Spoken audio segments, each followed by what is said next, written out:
मेरे दिव्य गुरुदेव श्री परमहंस योगानंद जी के द्वारा ये टॉपिक श्रीमद् भगवत गीता के प्रथम अध्याय का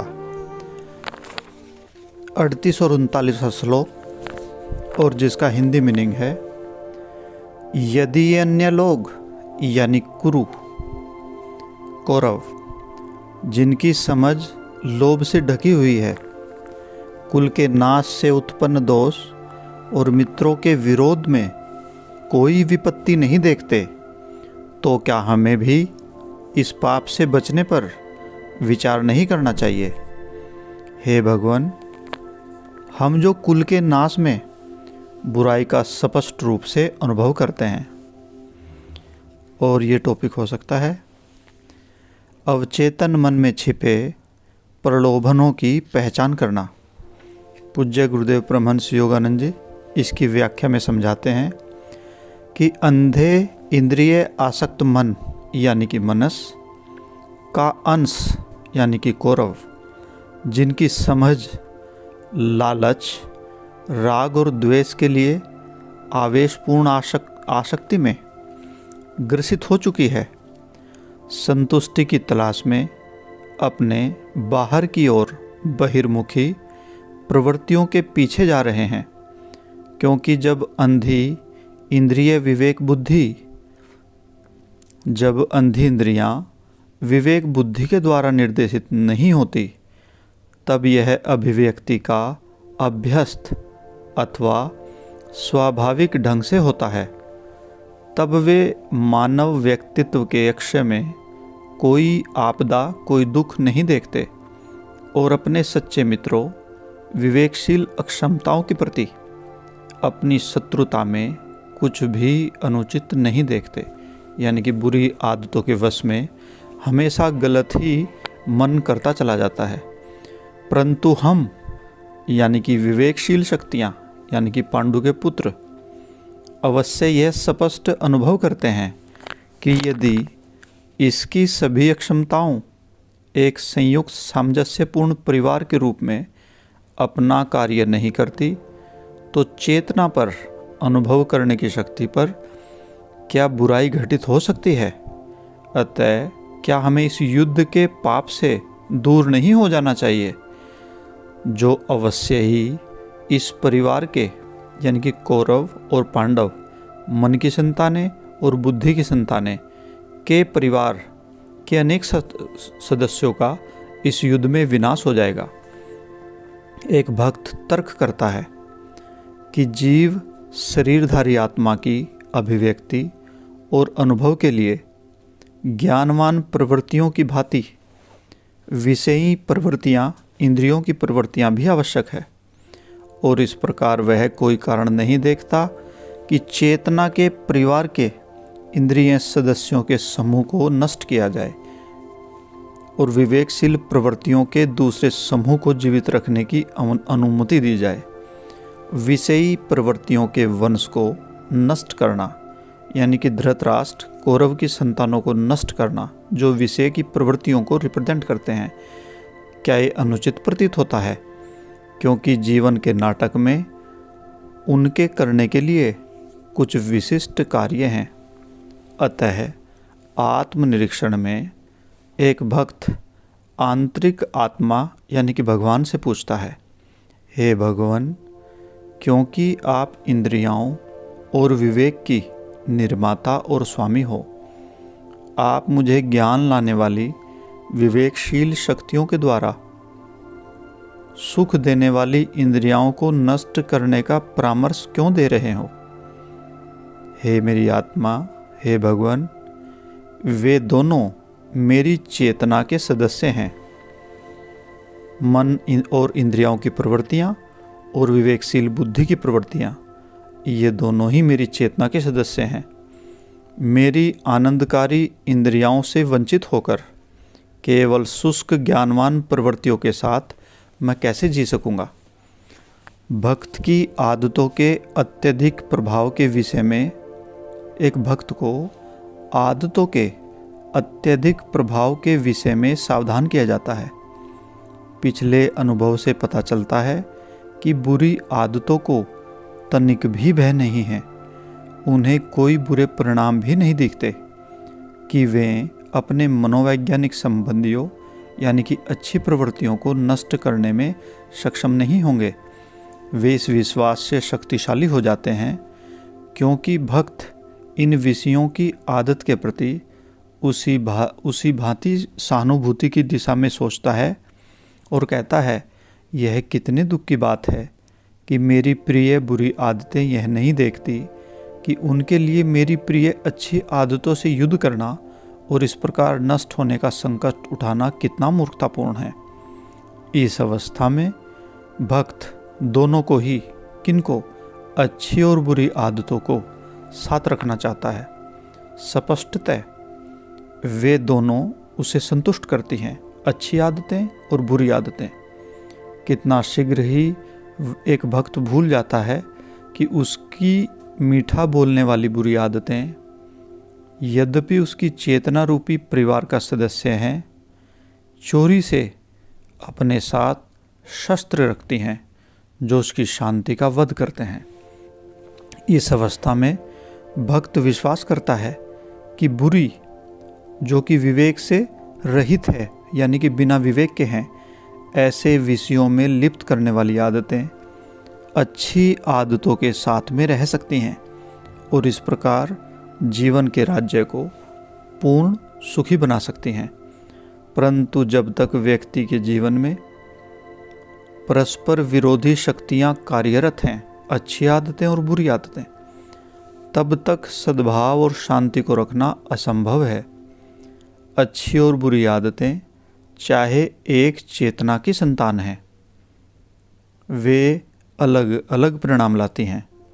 जब भक्त स्वयं से पूछता है, मैं भौतिक यानी कि सांसारिक और आध्यात्मिक सुखों का आनंद एक साथ क्यों नहीं ले सकता, ऐसे तर्क एक शक्तिदायी टॉनिक लेने के साथ साथ एक कमज़ोर करने वाली मादक नशीली औषधि लेने से औचित्य पर तर्क करने के समान है। मादक औषधि यानी कि शराब का प्रभाव टॉनिक के प्रभाव को, दवाई के प्रभाव को प्रभावहीन कर देगा। तथापि यदि व्यक्ति शक्तिदायी टॉनिक को लेने में विश्वास रखता है और साथ ही उसमें मादक औषधि की मात्रा क्रम से कम करने की इच्छा शक्ति है, तो मादक औषधि से मुक्ति का यह एक उपाय भी है। इसी प्रकार जो विषय भोग और ध्यान से प्राप्त आनंद का समान रूप से सुख लेते हैं, वे एक लंबे समय तक कुछ भी उन्नति नहीं कर पाएंगे। दुविधाग्रस्त मनुष्य सभी प्रकार से अस्थिर रहता है, किंतु यदि व्यक्ति तत्काल इंद्रियों को जीत नहीं सकता तो भी उसे उस प्रकार ध्यान करते रहना चाहिए, क्योंकि इस प्रकार उसके पास इंद्रियों की सांसारिक तुष्टि एवं आत्मा की आंतरिक संतुष्टि के बीच तुलना का कोई न कोई मापदंड बना रहेगा। वो कंपेयर कर सकता है कि ध्यान में आनंद ज़्यादा अच्छा है या सांसारिक बुरी आदतें। जो लोग इंद्रियों के आवेगों को जीत नहीं पाते, बुरी आदतों को जीत नहीं पाते तथा ध्यान का भी परित्याग कर देते हैं और ध्यान को छोड़ देते हैं, वे आध्यात्मिक पतन की लगभग एक निराशाजनक अवस्था में लुढ़क जाते हैं। जो व्यक्ति प्रतिदिन ध्यान करता है, ईश्वर से प्रार्थना करता है और शांति और संतोष के लिए रुचि विकसित करता है और धीरे धीरे इंद्रियों के विषयों का, बुरी आदतों का त्याग करता है, उसके आध्यात्मिक उद्धार की संभावना है। नींद से जागने पर तुरंत ध्यान करने की आदत का विकास करना एक बहुत अच्छी आदत है। ध्यान की उस अवधि के पश्चात आत्मा के प्रसाद से आपूरित होकर विवशता या इंद्रिय आसक्ति की किसी भावना के बिना व्यक्ति भोजन करने, मित्रों से मिलने, अन्य जैसे सुखों में इंद्रियों का संयमित प्रयोग कर सकता है। इस प्रकार मनुष्य पाता है कि वह अपने सभी सांसारिक आनंदों की गुणवत्ता को आध्यात्मिक बना रहा है या उसको बदल रहा है। दूसरे शब्दों में, यदि एक मनुष्य अपनी लोभ की बुरी आदतों को तृप्त करने के लिए अधिक खाकर बीमारी और मृत्यु प्राप्त कर लेता है तो यह बुरा है। परंतु यदि एक आत्मनियंत्रण और संयम की शक्ति के साथ भोजन का आनंद लेता है तो ये अच्छा है। कठिनाई यह है कि आध्यात्मिक आरंभकर्ता जो अध्यात्म की ओर चलता है तथा अस्थायी नकारात्मक अवस्था में गिर जाने वाला उन्नतिशील भक्त भी इंद्रियों का विवेक द्वारा मार्गदर्शित उपयोग तथा आपकी लालच द्वारा शासित विषयी चाहत के बीच कभी न कभी भेद कर सकता है, अलग अलग पहचान सकता है। उसकी बुरी आदतें यद्यपि उसके नियंत्रण में तथा मित्रवत प्रतीत होती हों, तब भी ऐसा हो सकता है कि वे अपने प्रलोभनों के द्वारा उसे नष्ट करने के लिए उचित समय की प्रतीक्षा कर रही हों। एक कहानी इस विषय को स्पष्ट करेगी। एक शराबी ने एक संत से मुलाकात की और शराब छोड़ देने का व्रत लिया, मद्यपान त्याग का व्रत लिया। उसने अपने नौकर से कहा कि वे वाइन सेलर यानी कि जहाँ से शराब मिलती है उसकी चाबी अपने पास रखे। उसके आदेश पर उसे कभी भी शराब न दें। अपने नए संकल्प पर घमंड के कारण कुछ समय के लिए सब कुछ संतोषजनक ढंग से चलता रहा। कुछ समय तक उसने शराब के प्रलोभन की आदत के छिपे और पकड़ने वाले प्रलोभन को अनुभव नहीं किया। समय बीतने पर शराबी ने अपने नौकरों से कहा कि अब वे जहाँ पर शराब रखी है उसकी चाबी उसके पास छोड़ दें, जिससे वह स्वयं अपने मित्रों की सेवा कर सके। तब उसने सोचा कि जहाँ पे शराब रखी है वहाँ जाने से बहुत कष्ट होगा, तो उसने शराब की कुछ बोतलें बैठक की अलमारी में रख ली। कुछ दिनों के पश्चात शराबी ने विचार किया, अब मैं शराब से दूर हूँ, मुझे मेज पर रखी बोतल में चमकती लाल शराब को देखना चाहिए। वह प्रतिदिन बोतल को देखता।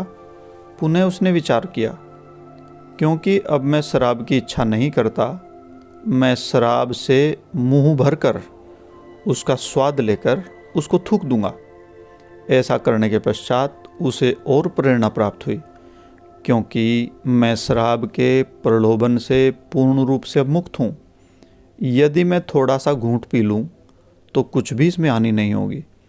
उसके पश्चात उसने सोचा, क्योंकि मैंने शराब की आदत को जीत लिया है, तो मुझे भोजन के पश्चात या भोजन के साथ शराब पुनः क्यों न पी लेनी चाहिए। अब मेरी इच्छा शक्ति शराब की आदि नहीं है, दास नहीं है।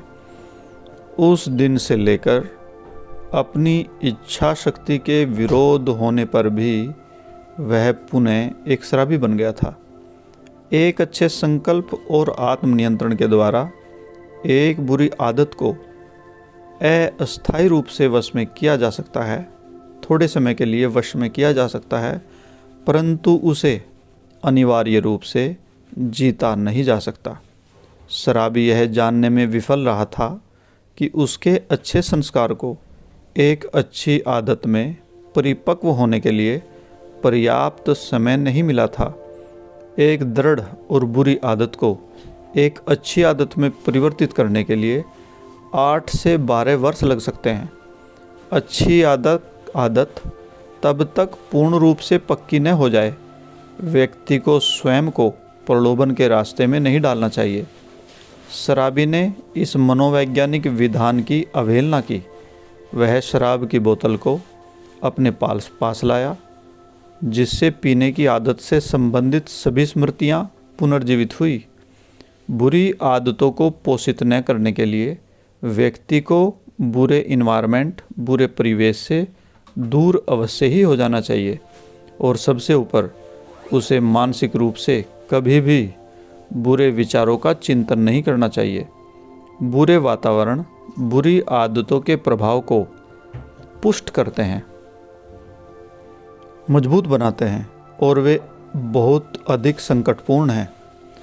व्यक्ति को ठीक बाहरी वातावरण और सही भीतरी वातावरण के द्वारा स्वयं को सुरक्षित बनाना चाहिए।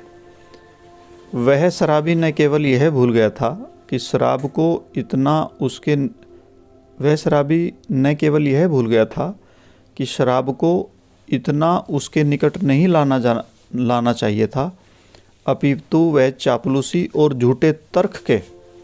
झूठे विचारों के मनोवैज्ञानिक शस्त्रों की पहचान करने में विफल रहा, जिसके द्वारा उसकी बुरी आदतों ने उसके अच्छे संकल्प को पराजित कर दिया था। शराब की आदत उसके अवचेतन मन में छिपी रही तथा इच्छा और स्वाद के आनंददायक सशस्त्र गुप्तचर चुपचाप एक के बाद एक विचार भेजते रहे। इस प्रकार मद्यपान की आदत से पुनः आक्रमण का मार्ग तैयार हो गया था। मनुष्य अपनी विशेष आदतों के हाथों इस प्रकार की आत्म अपमानजनक पराजय से पीड़ित रहता है, दुखी रहता है, जबकि उसकी चेतना उसकी वास्तविक दिव्य प्रकृति में दृढ़ता से स्थित नहीं हो पाती। संवेदी क्रियाकलापों का जो अनुभव होते हैं, वो सभी क्रियाकलापों का मनुष्य के जीवन में उचित स्थान तभी है जब उसने स्वयं को इंद्रियों के अधीन शरीर होने की अपेक्षा परंतु ब्रह्म के साथ संयुक्त एक आत्मा के रूप में स्वयं का बोध कर लिया है। जय गुरु जी।